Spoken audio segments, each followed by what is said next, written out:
जय श्री राम। स्वागत है मेरे परम प्रिय भाई बहन।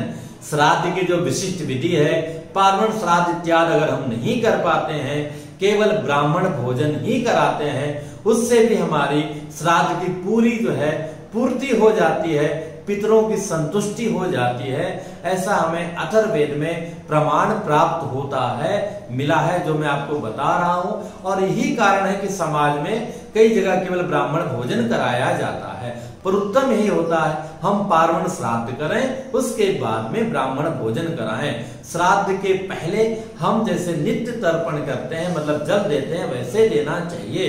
इसी बारे में प्रमाण के साथ बताने जा रहा हूं। लेकिन अगर आपने श्राद्ध से संबंधित अन्य वीडियो नहीं देखा है, इस लिंक को टच करके सारी वीडियो आपको इसी लिंक में प्राप्त हो जाएंगे। बंधुओं, अथर्ववेद में आया है, इम मोदनम निदधे ब्राह्मणेषु विष्टारिणम लोकजितम स्वर्गम। इमम ओदनम अर्थात इस ओदनोपलक्षित भोजन को ब्राह्मणेषु निदधे, ब्राह्मणों में स्थापित कर रहा हूं। इस तथ्य को और स्पष्ट किया है महाराज मनोज जी ने। क्या लिखा उन्होंने? यस्यासेन सदा सनन्ति हव्यानि त्रिदिवौकशः कव्यानि चैव पितरः किम भूतमधिकम ततः। अर्थात क्या कहा गया है? ब्राह्मणों के मुख से देवता लोग हव्य को ग्रहण करते हैं और पितरगण कव्य को ग्रहण करते हैं। हव्य और कव्य क्या है?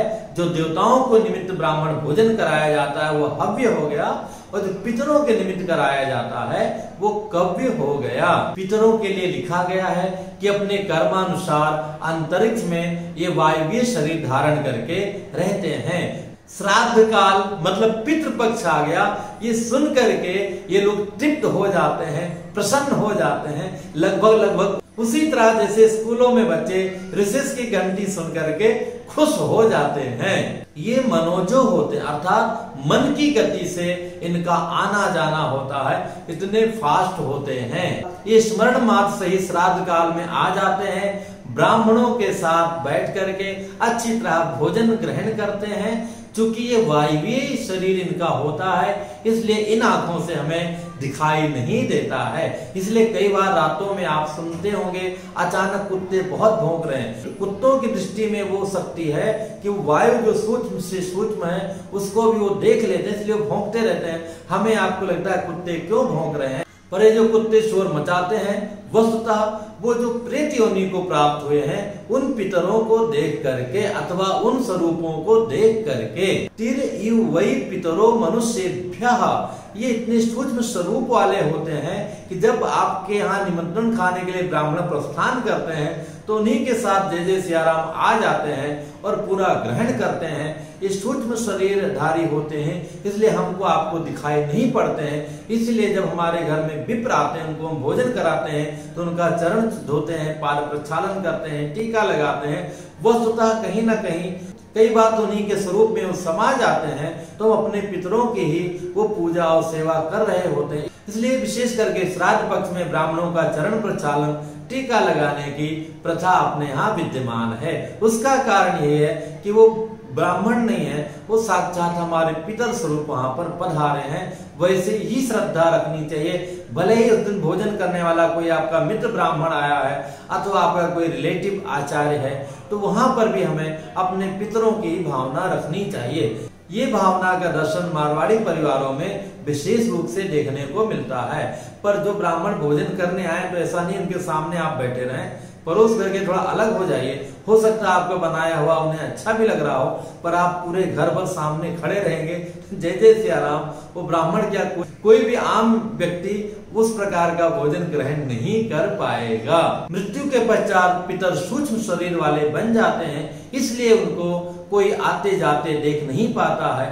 इसीलिए वे सभी पितृगण सूक्ष्म शरीरधारी होने के कारण ये वायु जल अग्नि प्रधान होते हैं। इसलिए लोक लोकांतर में आने जाने में इनके ऊपर कहीं कोई प्रतिबंध नहीं है, कहीं कोई रोक टोक नहीं है। इसलिए हमें श्रद्धा पूर्वक ब्राह्मणों का भोजन विशेष करके पितृपक्ष में अवश्य कराना चाहिए, ये समझ करके कि हम ब्राह्मण तो एक माध्यम है, वस्तुतः हम अपने पूर्वजों को ही भोजन करा रहे हैं, जिसका शास्त्रीय प्रमाण हम लोगों को प्राप्त है।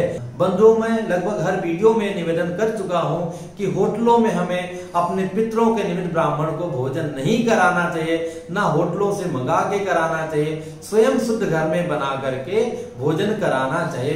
जैसी हमारी स्थिति हो, 15 ब्राह्मण, 9 ब्राह्मण, 8 ब्राह्मण, 3 ब्राह्मण अथवा 1 ब्राह्मण, हाँ आप कराना चाहते हैं, आपके पास सुविधा नहीं है तो आप इस नंबर पे मैसेज कीजिएगा, हमारे शास्त्री जी बात कर लेंगे। पूरा विधिवत जैसे परंपरा अनुसार ब्राह्मणों को भोजन कराना चाहिए, वैसी व्यवस्था जो है थोड़े से पैसे में ही अयोध्या जी में संपन्न हो जाएगी। आपके मन में और भी कोई प्रश्न हो तो कमेंट्स कीजिएगा, बताने का प्रयत्न करूंगा। फिर मिलूंगा एक नई जानकारी के साथ में। जय सिया राम।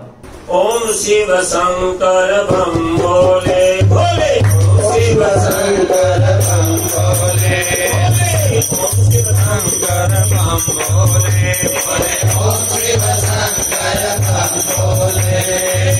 क्यों मेरा